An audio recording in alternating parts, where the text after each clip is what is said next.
네, 그 기다려주셔서 감사합니다. 발표 이제 시작하도록 할게요. 네, 저는 첫 번째 발표자고, 네, 나 첫 번째. 그러니까 오늘의 첫 번째, 네, 오늘의 첫 번째 발표자인데 김유왕이라고 석사과정 중에 있습니다. 제가 오늘 발표드릴 논문은 NERF라고 하는 논문인데요. 우리 랩 사람들은 많이 들어봤을 단어라 생각합니다. 제목은 Representing Scenes as Neural Radiance Fields for View Synthesis라는 논문입니다. 2020년 작년 한 해 되게 핫했던 논문이고 이걸 가지고 다양한 응용들이나 이 논문이 쓰여진 구성이나 그다음에 이 원 저자들이 발표한 거나 이런 것들이 되게 잘 정리되어 있고 되게 명확한 것 같아서 좋은 논문이라 생각해서 소개를 드리고자 합니다.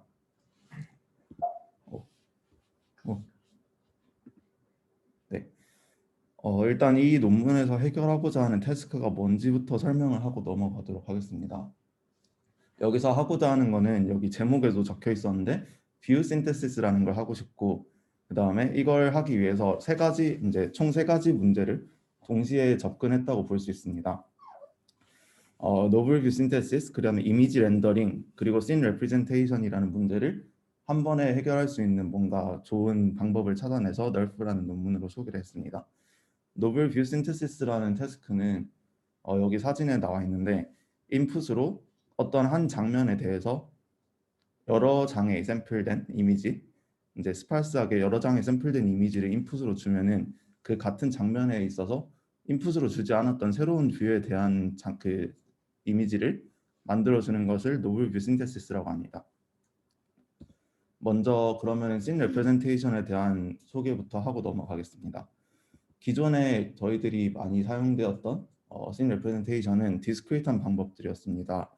그래서 여기 픽셀이나 복셀 같이 이런 그리드 형식으로 어떤 장면을 표현하는 방법도 있었고 포인트 클라우드 아니면 메쉬 같은 방법으로 이제 3차원이든 2차원이든 씬을 표현하는 방법들이 있었습니다.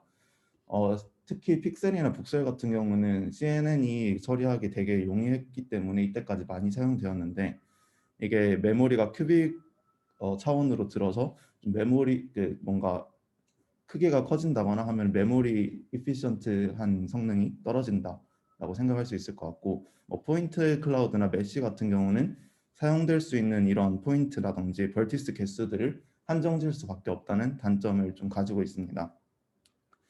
그래서 최근에 조금 각광받고 있는 레프레젠테이션은 컨티뉴어스 펑션을 베이스로 한 MLP 기반 레프레젠테이션입니다. 이게 또 다른 단어로 implicit representation이라고도 불리기도 하는데 좀 더 자세히 설명을 드리면 또 다른 이름으로 coordinate based representation이라고 불리기도 합니다. 뭐 저자들마다 조금씩 다르게 쓰는 것 같긴 한데 coordinate based representation이라는 이 표현이 조금 더 어울리는 것 같아서 이거에 대해서 설명을 드리면 인풋으로 어떤 뭐 이미지든 3차원이든 그런 로우 디멘전한 콜디네이트, 예를 들어 2차원의 경우는 XY 좌표 이렇게 주면은 아웃풋으로 네트워크를 학습시키는데 아웃풋으로 그 픽셀에 있는 적당한 레프레젠테이션 뭐 값들을 아웃풋할 수 있도록 네트워크를 훈련시키는 것입니다. 그래서 이것을 조금 잘 설명한 비디오가 있어서 제가 좀 들고 와봤습니다. 네, 동영상 재생되고 있고요. 네. 인풋으로 이제 이쪽에 나올 건데 인풋으로 2차원 이미지의 픽셀 좌표를 이렇게 줬을 때 2차원 그 픽셀 좌표의 RGB 값을 네트워크의 아웃풋으로 출력하게 하는 것입니다. 그래서 이 네트워크의 아웃풋으로 나온 컬러를 실제 이미지의 컬러랑 픽셀 단위로 비교를 해서 뭐 MSE 로스 같은 걸 사용하겠죠. 비교를 해서 에러를 구한 다음에 백프로파게이션해서 이 네트워크가 픽셀 위치만 주어졌을 때 원래 이미지의 정확한 RGB 값을 복원할 수 있도록 이렇게 네트워크를 학습시키는 게 Coordinate Based Representation입니다. 그러면 사실 이거는 잘 생각해 보면은 좀 간단하게 생각하면은 XY 좌표를 주고 그 XY 좌표에 해당하는 RGB 값을 아웃풋하도록 하는 거니까 네트워크가 이 이미지를 기억하도록 만드는 거랑 똑같은 거라고 생각할 수 있습니다.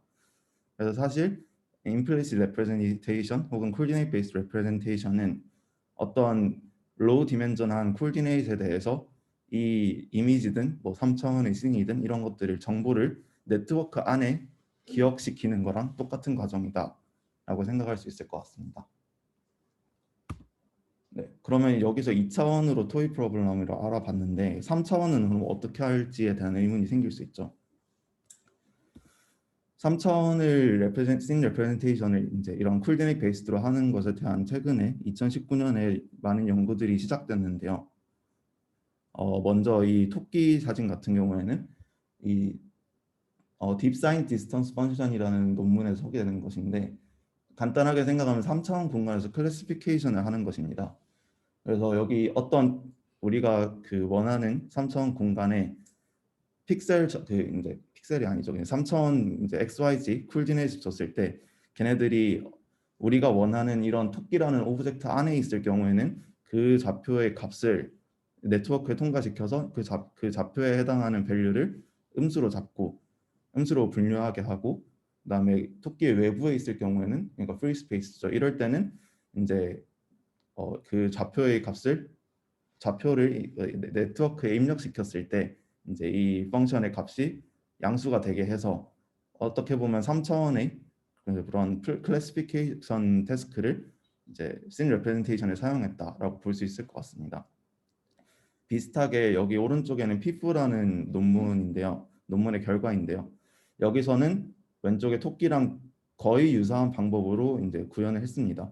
그래서 어떤 3차원 우리가 위치를 줬을 때 네트워크가 이 3차원 위치가 어떤 물체에 대해서 오큐파이 되고 있는지 점유되고 있는지를 판단하는 네트워크를 만들어서 이런 식으로 여기 투명하게 보이는 이 3차원 이런 임플리시트 레프레젠테이션을 얻어냈고 여기서 피프 같은 경우는 오른쪽에 컬러 텍스처 인베딩을 통해서 조금 더 원본 이미지에 근접한 3차원 레프레젠테이션을 얻어낼 수 있었습니다. 네, 그러면 여기서 조금 더 어떻게 할 수 있는지 여기 보면은 피프 같은 경우는 컬러 같은 걸 제대로 조금 보관하지 못하거나 이런 흐릿하게 나타나거나 대략적인 것만 보여주는데 이걸 조금 더 잘할 수 있을지에 대한 의문이 생길 수 있습니다. 그러면은 아까 전에 2D랑 비슷하게 어떤 3차원의 스페이셜한 로케이션 콜디네이트 줬을 때 네트워크가 예를 들어 RGB를 추출하게 한다. 그 지점에서 컬러를 아웃풋하게 한다. 이렇게 생각을 해볼 수도 있는데요. 이게 과연 3차원 씬을 레프레젠테이션 하는데 충분한지에 대한 생각도 들 수 있습니다. 그래서 앞에 봤던 딥사인드 디스턴스 펑션이나 피프 같은 경우는 이제 인풋으로 콜디네이트를 줬을 때 아웃풋으로 어떤 오큐펀시를 아웃풋을 했죠. 근데 이제 여기서 또 간단하게 생각해 볼 수 있는 것은 그 픽셀의 그 콜디네이트 좌표에 대한 RGB 값을 또 추출하는 걸 생각해 볼 수 있습니다.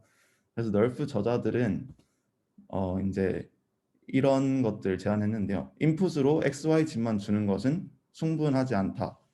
어떤 뷰잉 디렉션, 우리가 어떤 이미의 3차원 포인트를 쳐다보는 그 뷰잉 디렉션을 주고 그리고 그 총 5D로 표현되는 그 3차원상의 공간에 대해서 RGB랑 아웃풋 덴시티, 그러니까 피부에서 봤던 그런 볼륨을 얼마나 차지하고 있는지 그런 오큐펀시를 아웃풋하도록 만들면 3차원을 잘 레프레젠테이션 할 수 있다 라고 얘기를 했고 그것을 이제 풀리 커넥티드 레이어로 네트워크로 학습할 수 있도록 만들었습니다.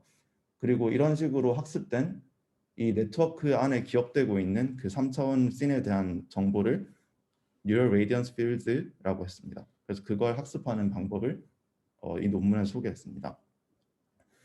그래서 생각을 해보면 이제 좀 여기서 정리를 한번 하고 가자면 Neural Radiance Fields는 어떤 로우 디멘전한 이런 XYZ 그다음에 이 지점을 바라보는 각도 이런 식으로 5차원의 인풋을 주고 그 좌표에 해당하는 구체적인 컬러 값 그다음에 그 좌표에서 어떤 물체가 이 볼륨을 얼마나 차지하고 있는지 이런 것들을 아웃풋하는 MLP라 생각할 수 있고 그리고 이 임플리시트 레프레젠테이션의 장점이라고 한다면 이런 식으로 많은 지점에 대해서 이 많은 3D 포인트에 대해서 이런 레프레젠테이션을 학습을 했을 경우 이제 우리는 그 3차원 그 모델링을 위한 여러 장의 사진을 가지고 있을 필요도 없고 이런 식으로 학습된 하나의 네트워크만 가지고 웨이트만 가지고 있다면은 우리가 언제든지 픽셀 좌표를 인풋으로 주고 우리가 특정하게 원하는 뷰 포인트를 준다면은 그 뷰포인트에서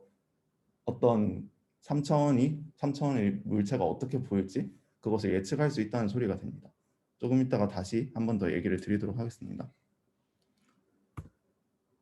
네, 그래서 다시 한번 implicit representation 같은 경우는 3D implicit은 이제 3차원이나 3차원 오브젝트나 씬을 뉴럴 네트워크에 메모라이즈하게 하는 방법이다라고 생각하시면 될 것 같습니다. 여기서 이제 널프가 어떤 결과들을 보여주는지를 한번 미리 보고 이제 어떤 식으로 트레이닝하는지를 넘어가도록 하겠습니다.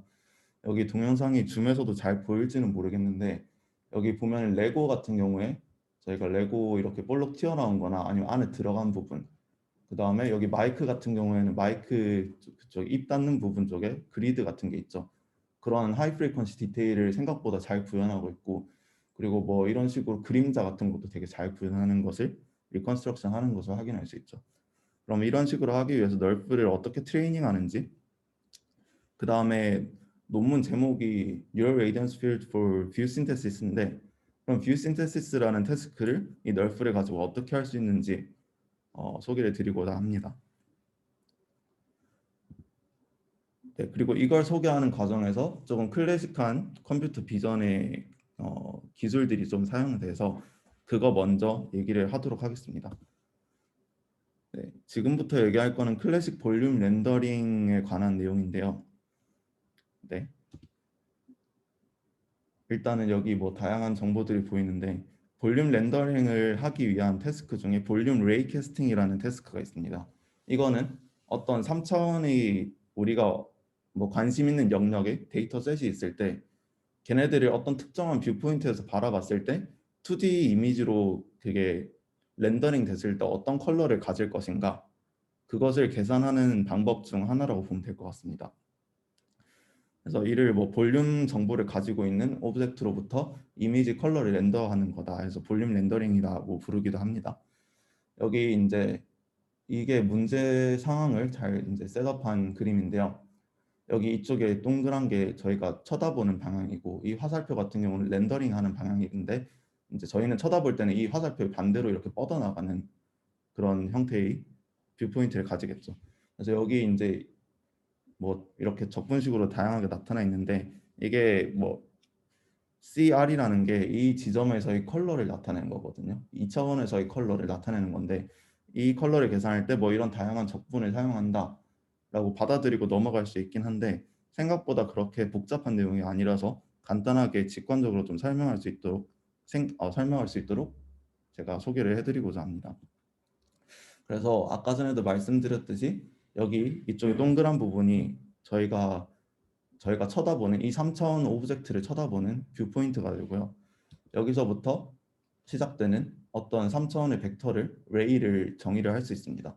이 눈 지점을 O라고 하고 이 3차원의 레이를 방향 벡터를 D라고 했을 때 어떤 T라는 파라미터로 이 O에서부터 뻗어나가는 레이를 이제 표현을 할 수가 있겠죠. 그러면 이 T라는 값 하나만으로 이제 어떤 다양한 포인트를 표현할 수 있을 건데, 먼저 우리가 관심 있는 영역을 시작하는 지점을 TN이라고 표현을 하겠습니다. 그 다음에 끝나는 지점, 우리가 어떤 관심 있는 영역의 마무리 지점을 TF라고 표현을 하면 그 사이에 어떤 임의의 지점 T에 대해서 우리가 생각을 할 수 있습니다. 그러면 어떤 뭐 다양한 좋은 방법으로 이 T라는 지점에서의 볼륨 덴시티, 그러니까 파티클들이 이 T라는 3차원 지점에서 얼만큼을 차지하고 있는지 그 시그마 정보와, 그 다음에 이 T라는 지점에서의 어떤 그 파티클들이 만들어내는 컬러, 구체적인 컬러 값을 알고 있다면 이것을 저희가 쳐다봤을 때 2D 이미지로 렌더링된 색깔을 계산할 수 있다는 것이 이 오른쪽 식입니다. 그래서 여기 이 컬러를 구성하는데 뭐 사용되는 이 적분 안에 들어가는 것들이 여러 가지가 있는데요. 이제 이 TN과 TF는 저희가 관심 있는 시작점과 끝점을 얘기하죠. 이걸 써야 되네.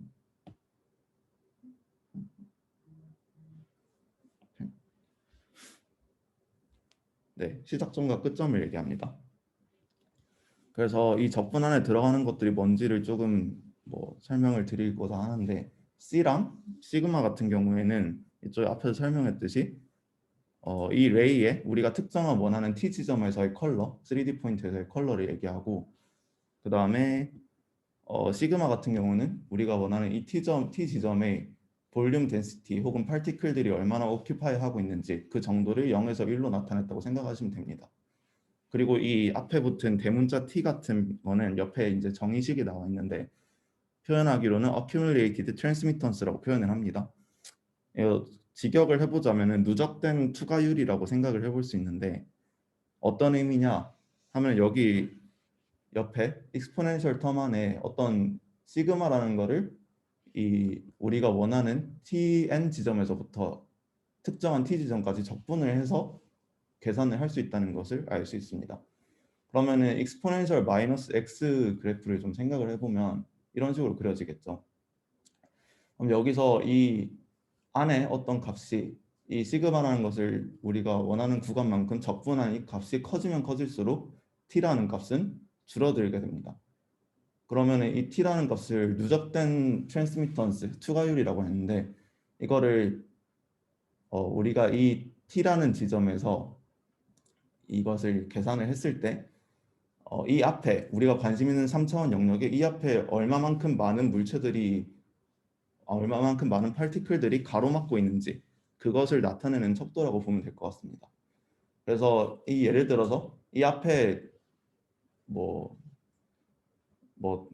정확한 예시를 들긴 힘든데 이 앞에 그냥 뭐 불투명한 물체들이 많이 앞에 가로막고 있었고 저희가 그것을 이 뷰포인트를 통해서 이렇게 쳐다봤다고 생각하면은 여기 앞에 있는 것들은 볼륨 덴시티가 다 1에 가까울 거고 그거를 이 거리만큼 누적했을 때 익스포넨셜 텀 안에 들어가는 값이 많이 커지기 때문에 트랜스미턴스는 낮아지게 되겠죠.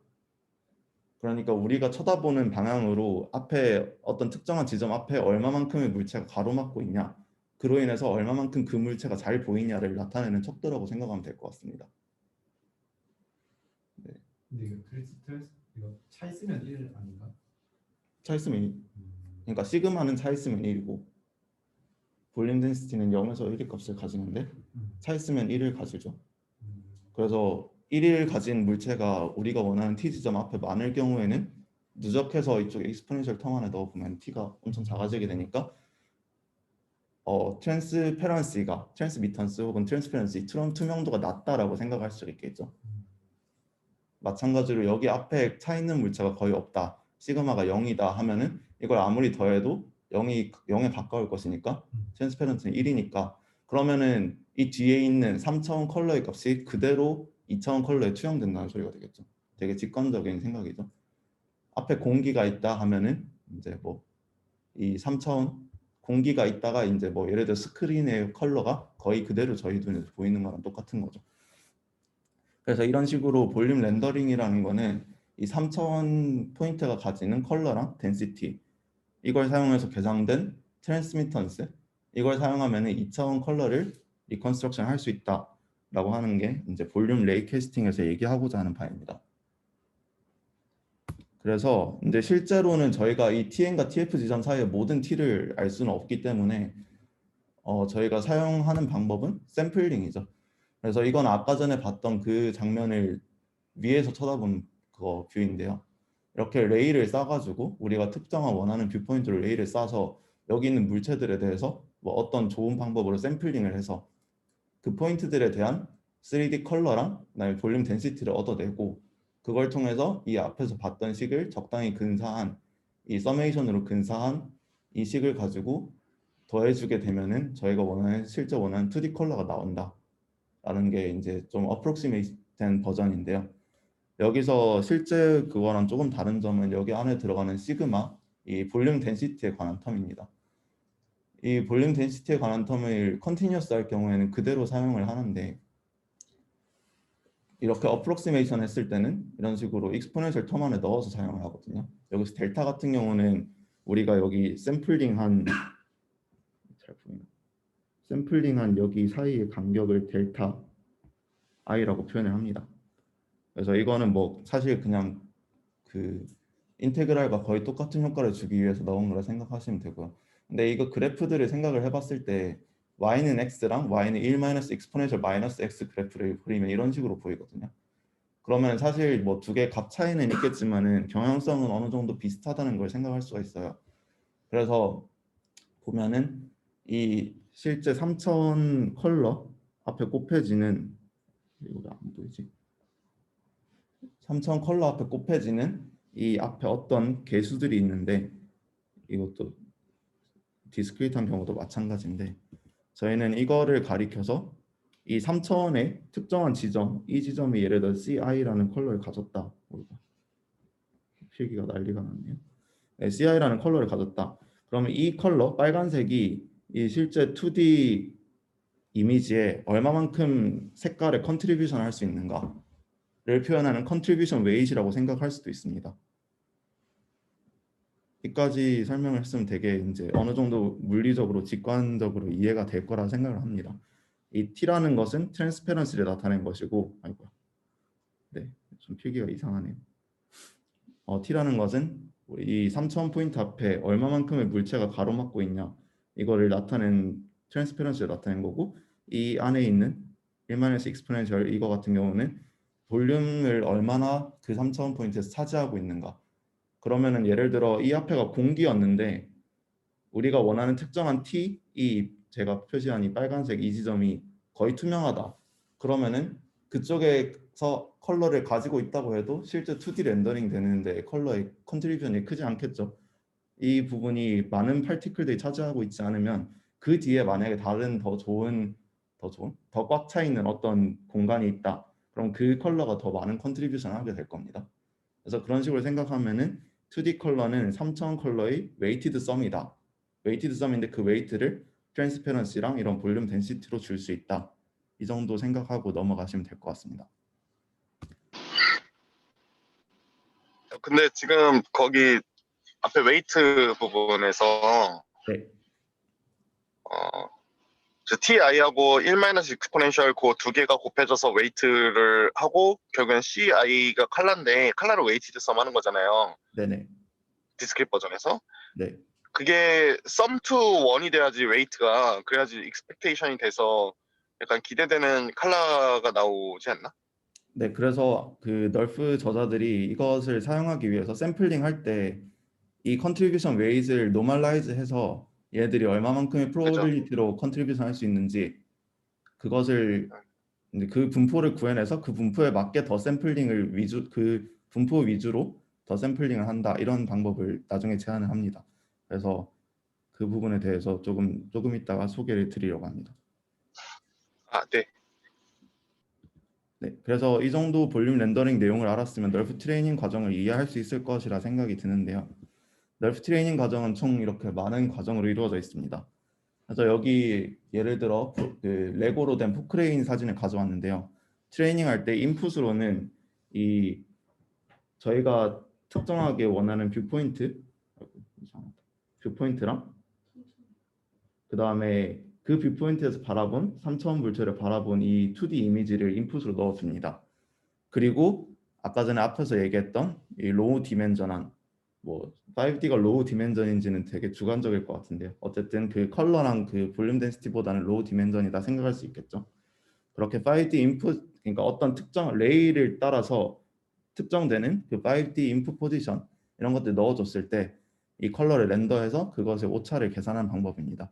먼저 뷰포인트 셀렉션이나 레이 컴포지션 같은 경우는 어떤 원점이랑 그 원점에서의 쳐다보는 방향 벡터 DO랑 D만 정의를 해주면은 이 레이가 특정하게 정의가 되겠죠. 그럼 이건 이런 식으로 구현해낼 수 있고, 그다음에 이 레이를 따라서 좋은 샘플들을 얻어내야 됩니다. 근데 이 좋은 샘플들을 얻어내는 방법이 어떻게 해야 적절하게 뭐 문제 상황에 맞는 3D 포인트를 어떻게 얻어낼 수 있는가를 고민을 할 수 있는데요. 그래서 저자들은 하이라키컬 볼륨 샘플링이라는 이제 기법을 제안을 합니다. 일단은 뭐 3차원 포인트를 레이에 따라서 샘플링하는 방법에 여러 가지가 있겠지만 랜덤하게 할 수도 있고 아니면 뭐 똑같은 간격으로 뭐 앵글을 샘플링할 수도 있고 한데 이게 과연 효과적인지 생각을 해봐야 됩니다. 근데 예를 들어 여기 앞에 포크레인 앞에 이 프리 스페이스들 있잖아요. 공기로 가득 차 있는 부분.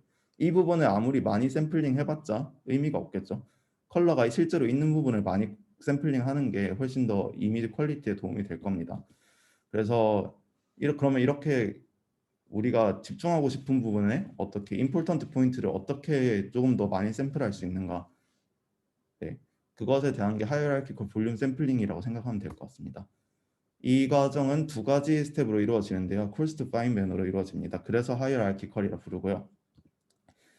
이제 좀 식이 있는데 첫 번째 콜스 과정에서는 저 레이를 똑같이 NC개의 구역으로 나눕니다. 그리고 그 NC개에서 각각 포인트를 하나씩 뽑아요. 그럼 총 NC개의 포인트가 나오겠죠. 이것을 뭐 저자들은 스트래티파이드 샘플링이라고 이제 한글로 얘기하면 층화적 뭐 추출 뭐 이런 거 얘기하던데, 그냥 어떤 전체 그 셋을 이제 겹치지 않게 중복되지 않게 나눠서 거기서 하나씩 샘플을 뽑는 방법을 얘기합니다. 그래서 여기 NC개의 포인트를 뽑을 수 있습니다. 근데 NC 여기 C 같은 경우는 콜스 스텝이라서 C라고 붙었고, 나중에 파인 같은 경우는 NF가 되겠죠. 어쨌든 NC개의 포인트를 뽑아서 걔네들을 먼저 앞에서 봤던 그 fully connected 네트워크 거기다가 인풋으로 넣어줍니다. 그래서 이제 그러면은 아웃풋으로 아까 전에 시그마랑 이 볼륨 덴시티인 시그마랑 그다음에 컬러가 나온다고 했는데, 이 NC개에 대해서 이 시그마랑 컬러를 뽑아낼 수 있겠죠 처음에. 그러면 걔네들을 사용해서 먼저 이 컨트리뷰션 웨이트를 한번 계산을 합니다. 컨트리뷰션 웨이트를 WI라고 할게요. 네. 이렇게 WI를 먼저 계산해서 교수님이 아까 말씀하신 대로 얘네들이 어떤 그 노멀라이즈가 돼야지 뭔가 그 전체 컬러들이 얼마만큼 이제 하나의 컬러에 기여할 수 있는지 그것을 좀 나타낼 수 있겠죠. 그래서 오른쪽에 나와 있듯이 이것을 전체 그러니까 NC개에 대해서 구해낸 웨이트들을 다 이제 노멀라이즈를 해서 어떤 일종의 probability distribution을 만들 수가 있게 됩니다. 그러니까 그 NC개의 포인트들이 각각 최종 컬러에 얼마만큼의 확률로 기여를 하는지, 얼마만큼의 확률로 반영이 되는지 이런 식으로 노멀라이즈를 해서 디스트리뷰션을 만들게 되고, 그러면은 이쪽에 이런 식으로 예시가 있는데요. 저기 하얀색 점들이 NC개의 포인트고, 그 NC개의 포인트들에 대해서 이런 식으로 아이고 네, 아이패드가 별로 안 좋나 보네요. 네, 웨이트를 구할 수가 있는데, 그럼 이 웨이트들을 노멀라이즈해서 어떤 이런 probability 디스트리뷰션을 만들 수 있습니다. 그러면 우리가 여기서 조금 더 그 의미가 컬러 컨트리뷰션을 하는 포인트들을 더 샘플링하고 싶은 건데, 그러면은 이 probability 디스트리뷰션을 고려한 샘플링 방법이 도입이 돼야 된다는 소리가 되겠죠. 그래서 도입하는 것이 인버스 트랜스폼 샘플링입니다. 이거 같은 경우는 이제 통계 쪽에 나오는 내용인데 일단은 뭐 잠시만요. 네, 자세한 건 뒤에 혹시 질문이 나올 때 제가 나중에 언급 드리려고 페이지를 만들어 놨고, 좀 간단하게만 설명을 드리자면 이 probability distribution 뭐 PDF라고 생각할 수 있는데, 이 PDF를 고려해서 샘플을 더 많이 뽑고 싶은데 이걸 하려면 어떻게 해야 되느냐? 그럼 그 PDF의 CDF Cumulated Distribution 펑션을 구해서 걔네들의 인버스를 사용해서 이것을 샘플링 하겠다라는 방법인데요. 이게 뭐 CDF 펑션이라고 생각을 하면은, 인버스라는 것은 인풋으로 0에서 1 사이의 확률값을 준다는 것이죠. 그러면 이 확률값을 주면은 그 어떤 임의의 그 뭐 랜덤 베리어블의 뭐그 strictly increasing PDF의 경우에는 CDF가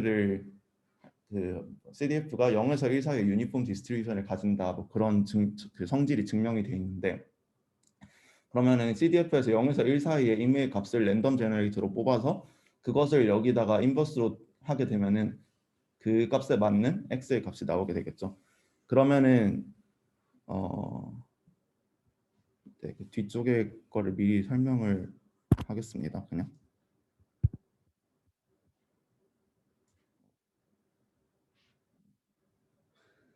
잠시만요. 네, 뒤쪽에 그 제가 서플리멘터리로 넣어놓은 걸 미리 설명을 드릴게요.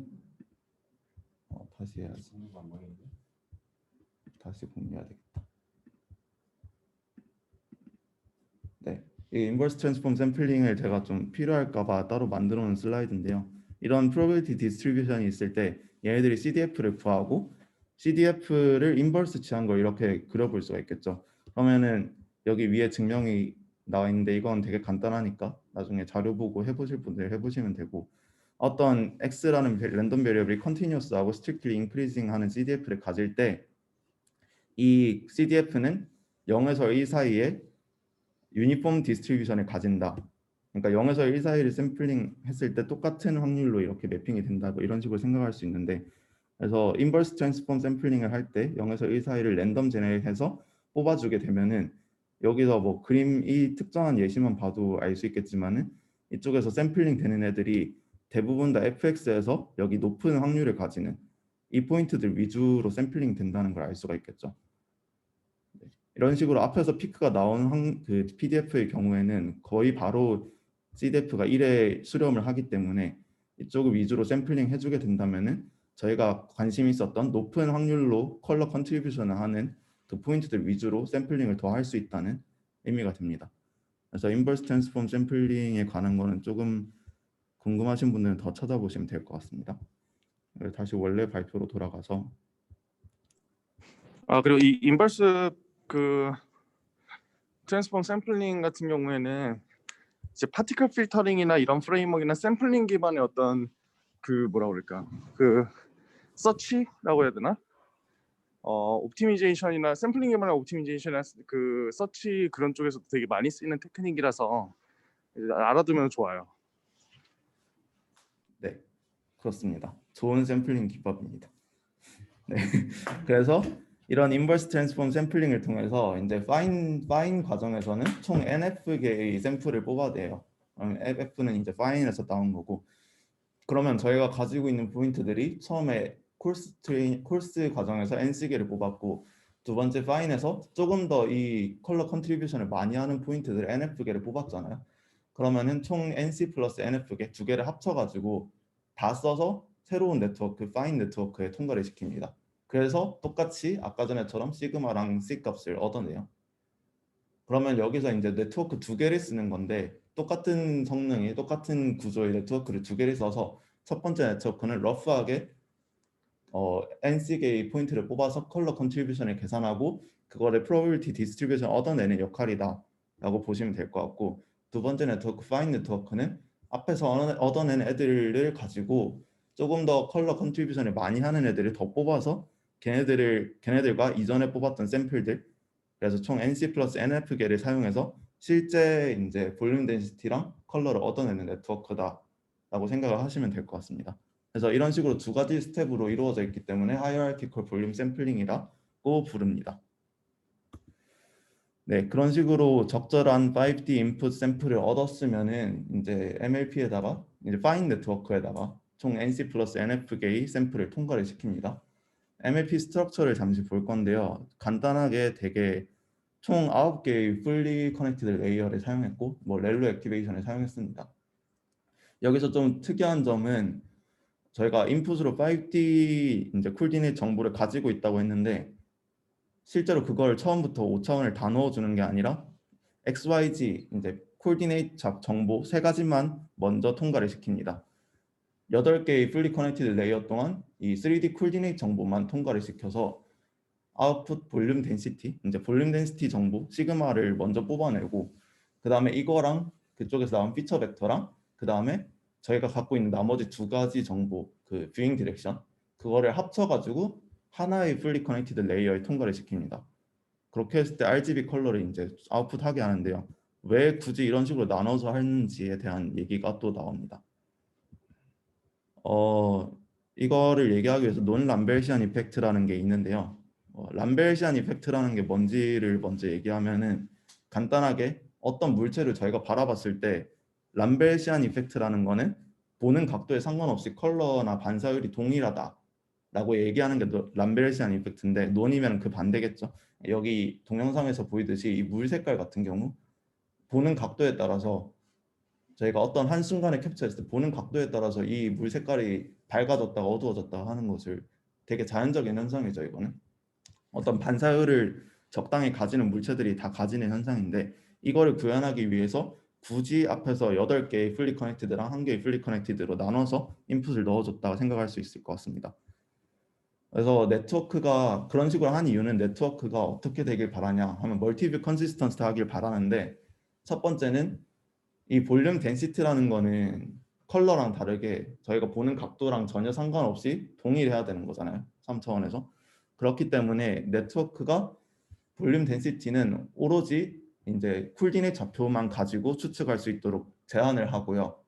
그렇게 됐을 때 이제 각도랑 상관없이 절대적인 이 볼륨 덴시티가 나오고, 두 번째로 컬러 같은 경우는 이 논 람벨시안 이펙트를 구현하기 위해서 이 보는 각도, 뷰잉 디렉션 D에 대해서 어떤 함수가 될 수 있도록 이 D라는 인풋을 나중에 넣어주는 거죠. 그래서 총 8개의 FC 레이어를 볼륨 덴시티를 추측하기 위해 사용하고, 그 인풋은 오로지 로케이션 정보, 그다음에 나머지 하나는 이 로케이션 정보와 그다음에 예측된 볼륨 덴시티랑 그다음에 뷰잉 디렉션까지 해가지고 나머지 한 개의 풀리 커넥티드 레이어로 RGB 값을 추출하게 됩니다. 네, 그런 식으로 이렇게 해서 뷰잉 멀티뷰 컨시스턴트한 컬러랑 덴시티를 얻어낼 수 있고, 얻어냈다면 이제 앞에서 봤던 볼륨 렌더링 그 기술을 사용해서 컬러를 2D 어떤 특정한 뷰 포인트에서 봤을 때 2D 컬러를 계산할 수가 있겠죠.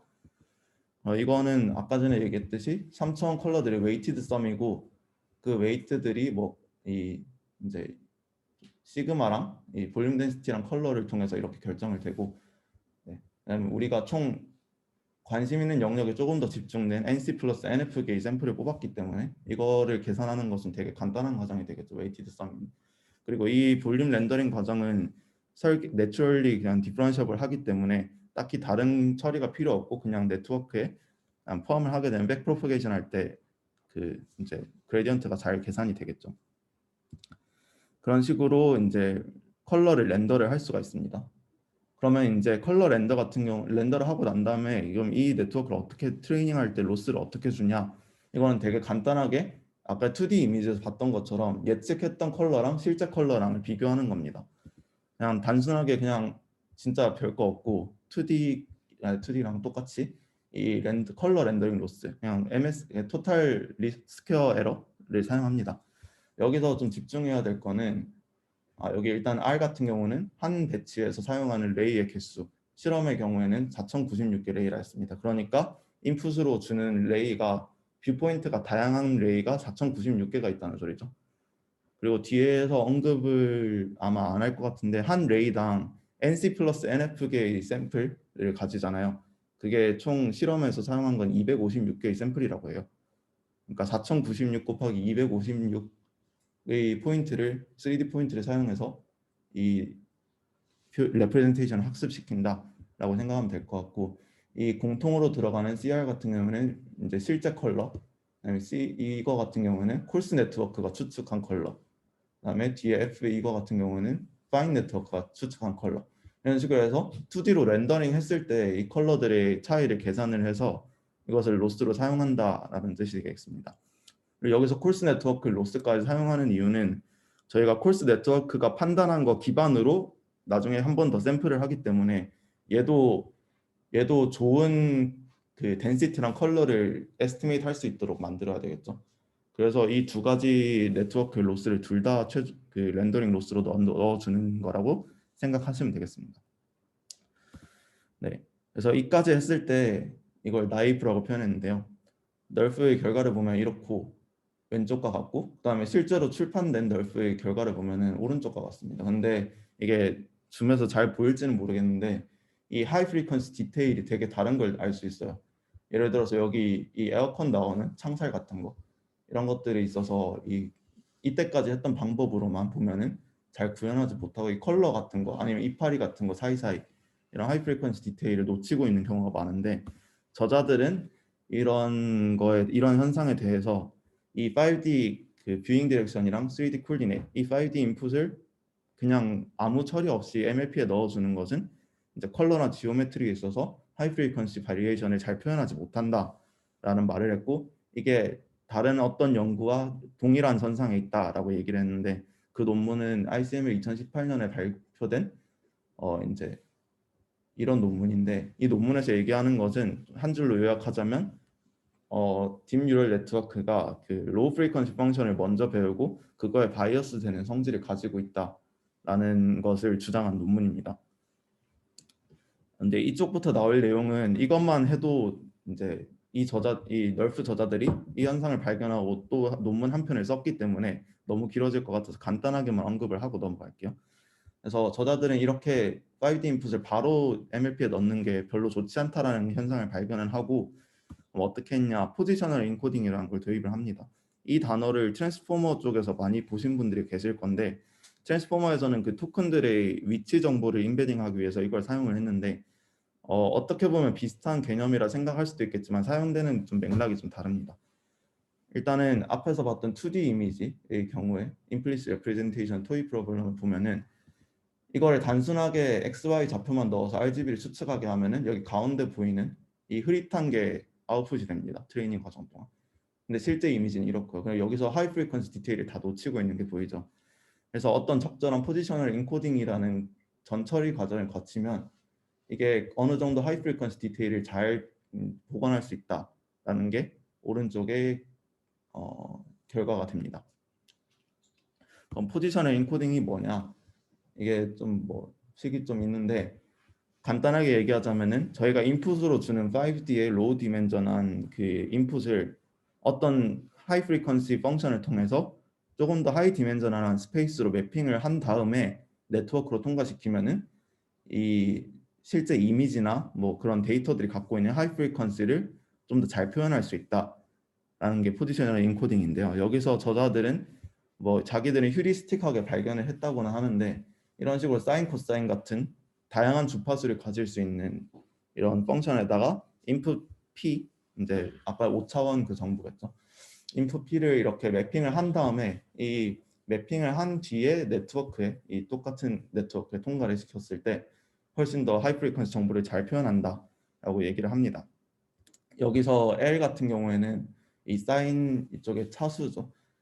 이게 3D 포지션에 대해서는 10개를 사용했고 컬러에 대해서는 4개를 컬러래 뷰잉 디렉션에 대해서는 프리퀀시 4개를 사용을 했다고 해요. 근데 이걸 왜 이렇게 이 프리퀀시 개수를 다르게 했냐라는 분석은이나 이유는 얘기는 하지 않았는데 제가 생각해 보기로는 아무래도 이미지나 그런 거 볼 때 컬러에서 오는 하이 프리퀀시 컴포넌트보다 이런 아까 전에 반복되는 패턴들 있잖아요. 그 에어컨 창살이라든지 뭐 이파리 사이의 간격이라든지 이런 반복되는 패턴들이 있는, 그러니까 지오메트리에 의한 하이 프리퀀시 컴포넌트가 컬러에 의한 하이 프리퀀시 컴포넌트보다 많기 때문에 이런 식으로 줬다라는 게 제 생각입니다. 뭐 이거에 대한 분석은 저자들은 얘기는 하지 않았습니다. 네, 그래서 아까 전에 MLP 그림을 봤을 때 좀 의문을 가지신 분들이 있을 수도 있는데 여기 인풋을 줬을 때 60, 60, 24 이런 식으로 저희가 사실 5D 준다 했는데 왜 60이랑 24가 이렇게 있냐라는 생각을 가질 수도 있어요. 그래서 이거는 포지셔널 인코딩을 통해서 차원을 늘려서 인풋을 줬다라는 소리가 되고요. 여기 60인 이유는 XYZ 좌표가 있는데 그게 3개인데 그러면 한 좌표에 대해서 총 20개로 하이 디멘전하게 증강을 해서 매핑을 해서 보냈다는 소리고요. 여기 D 같은 경우에는 뷰잉 디렉션이 세타 파이라고 계속 표현을 했는데 총 24개라고 표현이 돼 있죠. 근데 여기 컬러의 뷰잉 디렉션에 대해서는 주파수를 4개를 썼다고 돼 있는데 그러면은 두 개의 그 인풋에 대해서 이런 식으로 맵 포지션을 인코딩을 하면은 16개밖에 안 나오거든요. 근데 왜 24개냐? 그러면은 이게 논문이 조금 이상한 점이 나와요. 여기서 계속 논문 내내 5D 인풋이라고 했는데 사실상 여기 논문 잘 읽어보면은 이 뷰잉 디렉션을 세타 파이로 안 주고 칼테시안 뷰잉 디렉션 벡터를 사용했다 했거든요. 칼테시안이면 직각좌표계인데 직각좌표계로 XYZ로 벡터를 표현했다는 소리예요. 그러니까 앞에서는 주구장창 세타 파이로 얘기를 해놓고 사실상은 뷰잉 디렉션을 줄 때 3차원으로 줬다. 그러니까 세 개의 파라미터를 사용했다. 그 소리가 되겠죠. 뭐 그게 나쁘다는 소리는 아닌데 왜 그 앞에서 계속 5D라 해놓고 실제로는 칼테시안을 썼으면서 왜 계속 5D라 했는지는 의문입니다. 근데 아마 그 칼테시안 그게 사실 생각해보면 그 세타 파이로 뭐 칼테시안을 다 표현할 수 있으니까 뭐 그렇게 쓴 것 같기는 해요. 그래서 어쨌든 그래서 P가 노멀라이즈 돼 있나? 돼 있는 건가? 네, 포인트 노멀라이즈 한 다음에 네, 어쨌든 그래서 이런 식으로 포지셔널 인코딩을 했을 때 조금 더 좋은 결과가 나온다. 그래서 이거를 발견하고 저자들이 거의 바로 똑같은 저자들이 Fourier Features라는 논문을 써요. Fourier Features Network Run High Frequency. 그래서 이런 2D나 3D에 대해서 implicit representation이 있을 때 얘네들의 인풋을 그대로 넣어주기보다는 어떤 Fourier 피처, 아까 전에 봤던 사인, 코사인 이런 orthogonal한 베이시스를 사용을 해서 하이 프리퀀시 도메인으로 옮긴 다음에 이렇게 사용을 하면은 조금 더 하이 프리퀀시 디테일을 이 밑에 있는 로우처럼 잘 보여준다라는 게 포지셔널 인코딩에 관한 내용이었습니다. 이거는 관심 있는 분들 더 찾아보시면 좋을 것 같고요.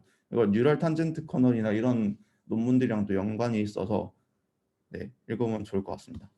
어쨌든 전체 트레이닝 과정이 이런데 포지셔널 인코딩을 넣어주는 게 훨씬 더 좋은 널프 트레이닝 과정이 된다라는 것을 얘기를 했고요. 네, 그래서 이제 뭐 트레이닝 과정 설명할 건 다 지났고 이제 결과들에 대한 얘기만 빠르게 하고 넘어가겠습니다. 이 첫 번째 동영상 같은 경우에는 인풋으로 이 솔방울이나 뭐 꽃병을 몇 장 스팔스하게 샘플해서 이것을 이제 뷰 신테시스를 해서 이제 뭔가 조금 더 연속적인 3차원 뷰를 만든 결과에 대한 것이고요. 그다음에 두 번째 이 영상 같은 경우는 앞에서 네트워크가 잘 추정만 한다면은 이 시그마 볼륨 덴시티라는 걸 잘 추정을 하게 되겠죠. 근데 그 시그마라는 것을 또 어떻게 생각할 수 있냐? 논문에서는 어떤 레이가 그 특정한 포인트에서 터미네이트 될 확률이라고 생각할 수 있다 얘기했거든요. 그러니까 그 말은 어떤 파티클들이 공간상에서 많은 오큐펀시를 차지하고 있으면은 빛이 진행하다가 거기서 끝날 확률이 높잖아요. 그거를 잘 얘기했다고 생각하면 될 것 같습니다. 그럼 그 시그마를 잘 예측을 한다. 레이가 얼마 정도의 터미네이팅 할 걸 예측을 한다. 그럼 뎁스 에스티메이션에 당연히 응용될 수 있겠죠. 그래서 이런 식으로 하이 프리퀀시의 뎁스 에스티메이션도 가능하다.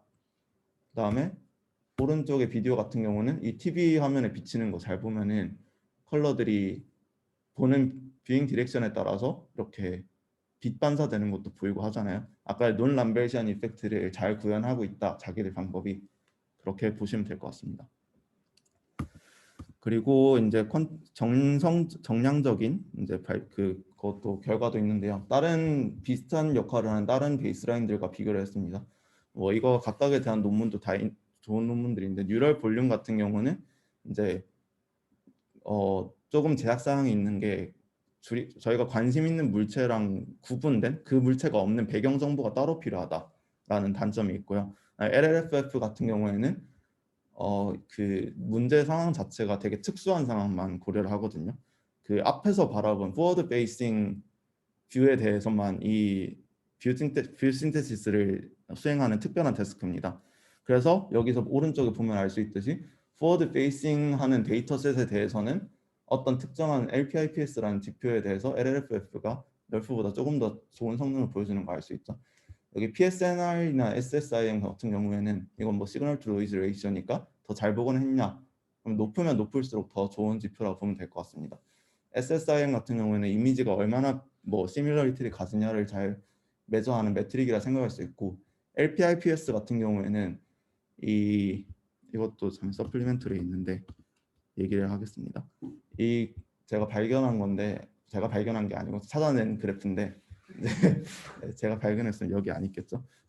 어쨌든 그 리컨스트럭션을 잘하는 거랑 사람들이 이 이미지가 비슷하다 혹은 뭐 잘 퀄리티 좋게 리컨스트럭션 됐다 하고 하는 것들이 실제로 그렇게 잘 얼라인 되지 않는다는 결과가 어느 정도 몇 년 전에 발견이 됐어요. 그래서 이런 간극을 좀 해결하고자 이제 사람이 이미지가 비슷하다고 생각하는 것과 어떻게 그런 매트릭을 어떻게 만들 수 있을지 그것에 대해서 이제 피처 스페이스 상에서 퍼셉추얼 로스랑 비슷하게 이제 이미지 패치 간의 시뮬러리티를 비교하는 매트릭이라 생각하시면 되겠습니다. 그래서 LPIPS는 이제 이 값이 낮으면 낮을수록 이 이미지가 퍼셉추얼하게 아니면 뭐 피처 도메인 상에서 그렇게 조금 더 비슷하다라고 생각을 하시면 될 것 같아요. 그래서 대부분의 경우에는 널프가 더 좋은 성능을 보이는데 이런 포워드 페이싱 하는 LLFF와 같은 셋업을 가지는 데이터셋에 대해서는 LLFF가 조금 더 좋은 성능을 보인다. 이런 결과가 있고요. 이거를 이 뷰 신테시스 한 결과를 조금 보여주는 결과입니다. 네.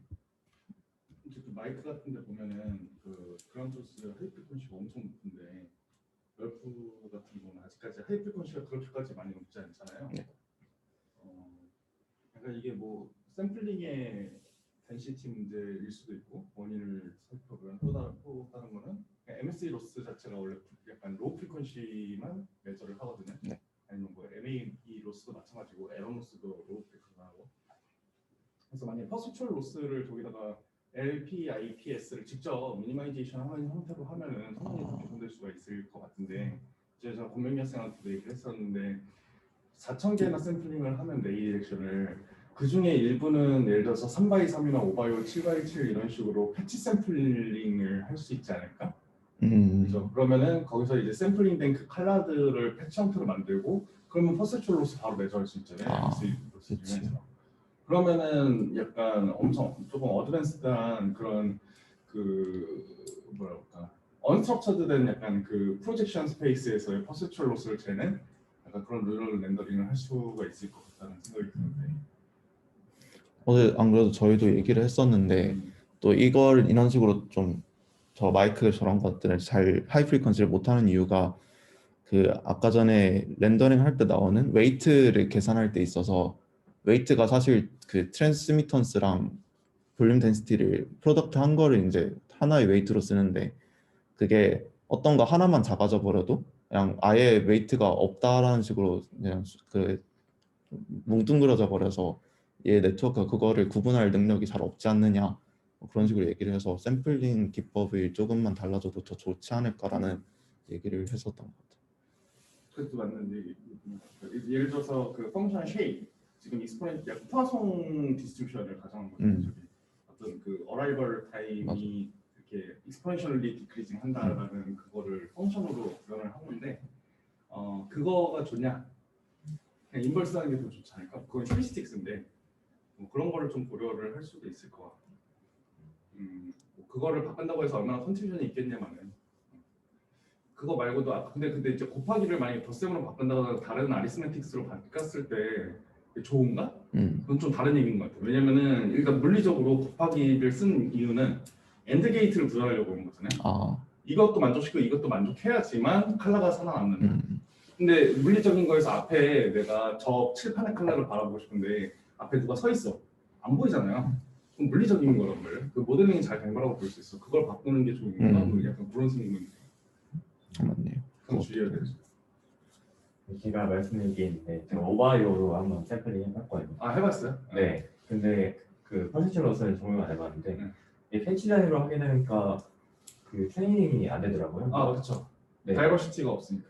네. 그래서 저기 오바이오로 해서 많이 했어요. 4,000개에 해당하는. 네, 똑같은 사이즈로 했고요. 대신에 그룹핑해서. 네. 오바이오로 랜덤하게 픽해가지고 했었는데 그냥 트레이닝이 우선 성능이 안 나와가지고 성능이 안 나온 거 아니면 X요? 학습은 되긴 하는데 잘 되다가도 갑자기 확 떨어지고 성능이. 네. 네. 약간 그게 샘플링 바이어스 때문에 그레디언트가 내가 보는 영역만 보는 걸 수도 있겠네. 네, 그런 느낌이 좀 있어서 그러면 배치 사이즈가 더 크든지 아니면 그 바이어스를 해결해 줄 수 있는 스트롱한 어떤 그런 필요. 뭐 저희 샘플링 얘기를 저는 생각하는 거는 콘솔 네트워크가 지금 고정되어 있는 걸로 알고 있거든요. 빈 랜덤하게 나가가지고 거기다가 거기 뭐라 해야 되지? 노이즈를 좀 준 다음에 빈을 뽑아내는데 이걸 좀 바꾸면 저희 파이 네트워크에서 저희 정보를 얻어오니까 뭐 포스테리어 느낌으로 콘솔 네트워크 좀 업데이트를 해가지고 좀 더 좋게 뽑을 수 있지 않을까? 제가 예전에 누구한테도 얘기했었는데 스튜던트 네트워크를 콜스하고 지금 이거 파이 네트워크 어떻게 보면 정확하게는 아니지만 스튜던트 티처 네트워크 구조라고 볼 수도 있거든요. 그러면 콜스 네트워크를 가이드해서 샘플링 한 거잖아요. 가이드 샘플링 한 거고 그래서 파이 네트워크를 트레이닝한 다음에 그럼 파이 네트워크 나중에 다시 그 스튜던트 알겠지. 티처로 사용을 하고 스튜던트가 또 새로운 스튜던트를 트레이닝하고 이거를 이렇게 반복해서 할 수 있지 않을까? 그게 그 노이지 스튜던트 트레이닝이라고 저번에 한별이 학생이 그 세미나 했었나요? 그 얘기 들었던 것 같아요. 컵백네가 약간 데이터 어규멘테이션 하면서 스튜던트 막 트레이닝 한다면 세미 슈퍼바이즈 이미지 레코그니션 네트워크 트레이닝하는 거 스테이트 오브 하나 있었잖아요. 스테이트 오브 같은지는 모르겠는데 약간 그런 식의 약간 그런 것도 비어블한 아이디어인 것 같아요. 얇은 거가 있으면 폴서 네트워크에서 못 잡는 거 같아요. 그쵸, 그쵸. 네. 얇거나 약간 좀 애매하게 투명한 것들이 있을 때 뭐 네. 좀 결과 보면 좀 불만족스러운 데가 있어가지고 다른 데는 다 잘 되는데 여기만 좀 안 된다. 내가 그 저기 뭐야 10년 정도 이런 3D나 뭐 이런 거 논문 정도 봤잖아요.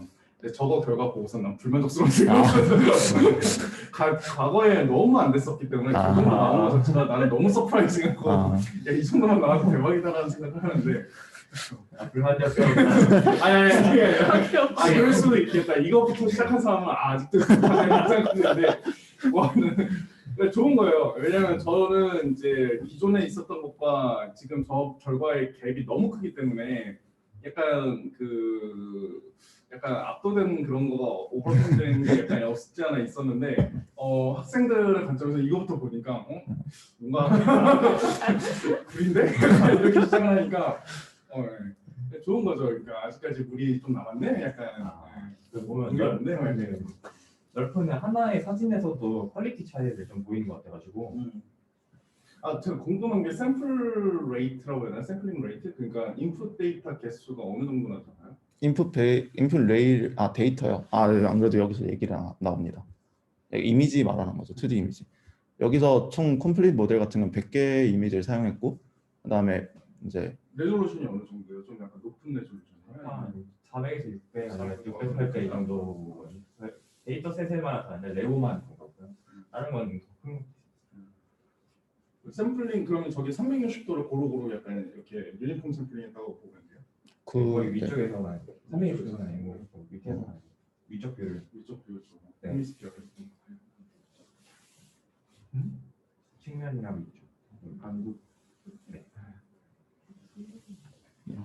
그래서 이제 마무리를 좀 빠르게 할게요. 네, 어빌레이션 스터디가 있는데 여기서 뭐 눈여겨봐야 될 거는 뷰 디펜던스, 이 3번이랑 9번이 이제 각도에 대한 것만 제외한 건데요. 3번이 이걸 안 줬을 때는 이 성능이 안 나오는데 이쪽 오른쪽에 보면 뷰 디펜던스가 없을 때 이런 식으로 빛이 반사되는 것들을 잘 표현하지 못하기 때문에 렌더링 했을 때 컬러들이 그렇게 차이가 많이 나게 되는 결과를 보이고요.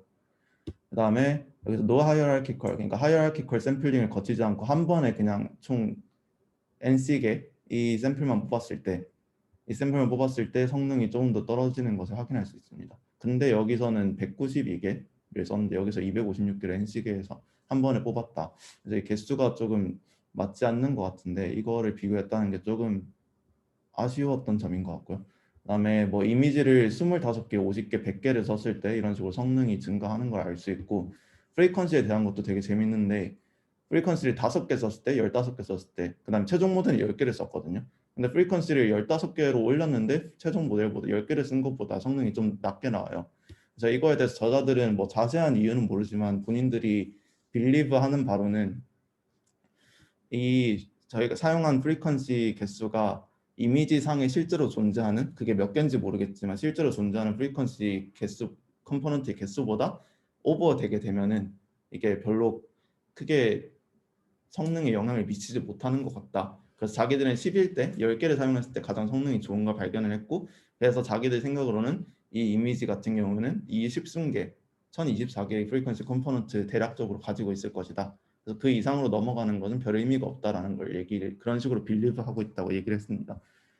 여기서 포지셔널 인코딩 그 하이 프리퀀시 매핑을 하지 않았을 때 이런 식으로 프리퀀시 이런 볼록 튀어나온 거나 이런 거 잘 복원을 못하는 걸 알 수 있고요.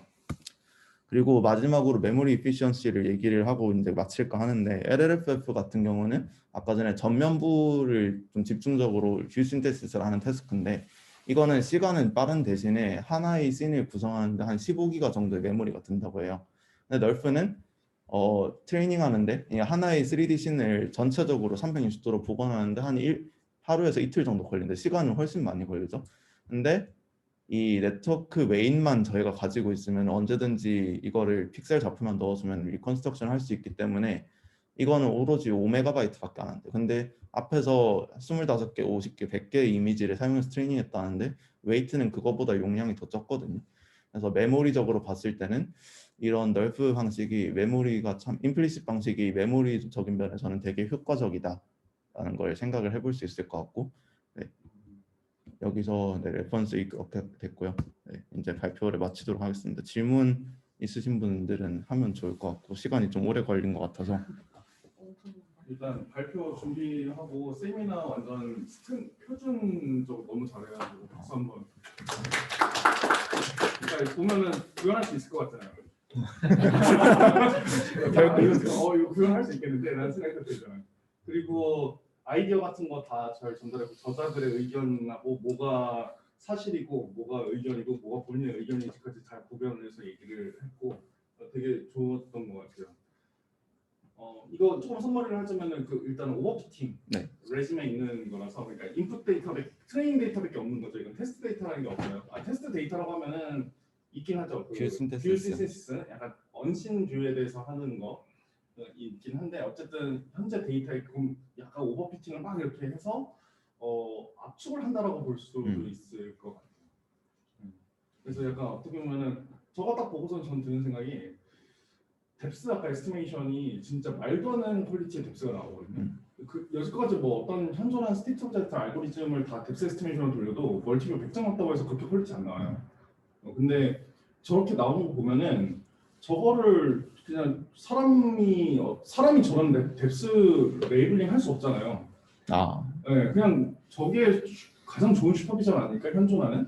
약간 그렇게도 생각이 되는데 저 트레이닝 하는데 지금 하루 이틀 걸린대잖아요. 저 100장 하는데 시간이 좀 걸려서 라지 스케일 데이터를 만드는 건 어려워요. 근데 어떻게 하면 저걸 효율적으로 다양한 데이터에 대해서 적용을 해서 미리 약간 데이터베이스로 가지고 있으면은 조금 그런 뎁스 에스티메이션 네트워크라든지 아니면 어떤 지오메트리를 인퍼런스하는 네트워크를 학습하는 티처로 사용될 수 있지 않을까? 라는 생각도 들고. 근데 인퍼런스 타임 되게 빠르지 않나? 네, 맞아요. 인퍼런스 타임은 그냥 네트워크에 통과해서 피드 포워드만 하면 돼서. 네, 인퍼런스 타임이 굉장히 빠르기 때문에 그런 실시간 데이터, 온라인 데이터 제너레이션 같은 걸로 생각을 할 수도 있어서 그런 것도 가능할 것 같고. 인퍼런스 20분 걸려요. 인퍼런스 20분 걸려요. 그래? 맞다. 아는데? 네. 볼륨 렌더링 하는데. 그 동영상 만드는데. 네. 동영상 만드는데 그럴 수 있죠. 그러니까 그건 여러 뷰를 다 해서 다 해서 합쳐진 만드는 거니까. 근데 하나의 뷰만 렌더링 하는 거는 얼마 안 걸릴 것 같은데. 여러 개 한꺼번에 여러 개 하는 하는 것도 100장 정도밖에 안 만드는데. 네, 근데 한 15분. 100점 정도의 15분. 네. 그러면 한 맞아요. 장에 대강 얼마 계산이 안 되는데? 1.5분, 90초. 900 나누기 100이잖아요. 네? 9초 정도인데 한 장에? 그러면은 빠르진 않네. 조금 느리긴 하네요. 어쨌든. 그래서 FC 레이어가 조금밖에 없는데도 그거 예. 그러고 왜 한꺼번에 벤치 팍 넣으면은 네, 400, 600이어도 레이가 4096에다가 샘플 샘플링 해야 되고. 인퍼런스 하는데도 인퍼런스 하는데도 맞아 오큐펀시 같은 거를 구하긴 구해야 되니까. 그것도 또 그러니까 그것도 좋은 아이디어인 거예요. 내가 어떤 한 레이를 딱 결정했을 때 거기서 샘플링을 어떻게 가이드를 잘 할지에 대한 네트워크 에이전트를 또 따로 가지고 있으면 굉장히 빠르게 인덱싱할 수 있지 않을까? 그거랑 관련해서 12월 달에 또 같은 저자들이 약간 메타 러닝 쪽 그걸 도입해서 이거의 웨이트 이니셜라이제이션만 잘해줘도 훨씬 더 수렴 속도가 빠르다라고 해가지고 논문이 나왔던 게 있더라고요. 그러니까 그런 식으로 빠르게 학습시키는 거 웨이트 이니셜라이제이션 어떻게 할 건데 뭐 트랜스포 러닝 그러니까 파인 튜닝하는 방법 같은 걸 도입할 수 있고 그다음에 뭐가 있지? 네, 그다음에 뭐 아까 얘기했듯이 샘플링을 빠르게 해서 빠르게 제너레이션 하는 방법들을 고안할 수도 있고요. 그다음에 뭐가 있을까? 하나의 네트워크가 여러 개의 데이터를 커버칠 수 있는 약간 그런 멀티태스크 형태도 고민해 볼 수가 있을 것 같고 굉장히 많은 어떤 형태를 고민해 볼 수가 있을 것 같아요. 그래서 사실 이거는 제너럴라이제이션이나 뭐 픽셀이나 북셀이 할 수 있었던 그런 쪽 영역보다는 그래픽스 쪽에서 이제 어떤 하나의 거를 모델링을 잘하는 거 그런 거에 조금 더 집중한 태스크인 것 같다. 그래서 그런 쪽으로는 또 가능성이 되게 좋은 확장 방향성이 있지 않을까라는 생각이 들고 이미 확장이 2020년에 많이 돼가지고 네. 어쨌든 그렇습니다. 너무 미친 듯이 많이 나왔죠. 네. 논문이 엑셀되기도 전에 많이 나왔고 이 논문 그거 얘기했어요? 베스트 페이퍼 그거 어너러블 멘션인 거. 네, 네, honorable ECCB 2020년에 베스트 페이퍼 뭐 되지는 못했는데 캔디데이트에 올라갔었다. 뭐 그런. 어너러블 멘션이면 베스트 페이퍼예요. 그런 거예요. 어너러블. 어너러블 멘션까지 올라갔으면은 그냥 세컨이에요. 2등이에요. 베스트 페이퍼예요. 저런 거 하나만 가져도 그냥 뭐 서울대 그 교수자를 찔러보고 있어요. 인터내셔널 컨퍼런스에서 1등은 베스트 페이퍼. 1등이 그리고 뭐예요? 베스트 스튜던트 페이퍼가 있고 그다음 베스트 어너러블 멘션이 있어요. 그게 3개예요. 어쨌든 이게 논문이 되게 복잡하지는 않은 것 같은데 되게 물리적인 거나 모델링을 잘했고 그 다음에 되게 사용한 기법들이 하이어키컬 샘플링이라든지 뭐 볼륨 렌더링 이런 것들 되게 잘 사용한 것 같아서 좋은 논문인 것 같습니다. 그리고 발표하는 것도 저자들이 발표하는 게 있는데 그것도 되게 깔끔하거든요. 그래서 되게 마음에 들었던 논문인 것 같아요. 항상 발표 보면은 그 그래픽스 쪽이 이론적으로 간단하냐 그러면 아니거든요. 시오리나 그 매스 같은 걸 굉장히 잘 사용해요. 근데 발표를 보면은 누구나 이해하기 쉽게 굉장히 깔끔하게 잘 정리하거든요. 그거는 본받아야 돼요. 그 그래픽스 커뮤니티. 지금 약간 그래픽스 커뮤니티가 좀 콜랩싱했는데 그 컴퓨터 비전이나 머신러닝에 비해서 옛날에는 그래픽스가 이 세상에 있는 모든 분야를 무시하고 다녔었어요. 물리까지 다 하고 있기 때문에 왜냐면 거기서는 3D 프린팅까지 해요. 그러다 보니까 거의 매터리얼 사이언스도 그래픽스에서 하거든요. 그러니까 과학을 진짜 다 하는 거예요. 근데 그리고 발표도 잘해. 논문도 잘 써. 그리고 결과도 이쁘게 잘 나와. 네, 그래서 되게 약간 에러 감사한 부분이 있었어요. 되게 거만하고 이런 실제로 그런 게 많았었어요. 되게 불편했었는데. 근데 본받아야 돼. 약간 지금 이런 결과 이런 거 지금 발표 같은 구성 같은 거 봐도 그래픽스 쪽 약간 많이 봐서 더 잘 잡을 수 있었던 것 같은데 그런 거 많이 본받는 게 좋고요. 머신러닝 쪽에서 요즘에 머신러닝 쪽에서도 이런 발표 잘하는 사람들이 좀 핫하게 뜨기 때문에 중요해요. 그 영업 스킬 중요하고요. 그리고 오늘 저희 발표 지금 1시간 15분 가까이 걸려서 이걸로 하고서는 저기 좀 스탑을 하고 다음 주로 미뤄야 되지 않을까? 진짜. 형 얼마 정도 걸려요? 뭐 길어야 20분.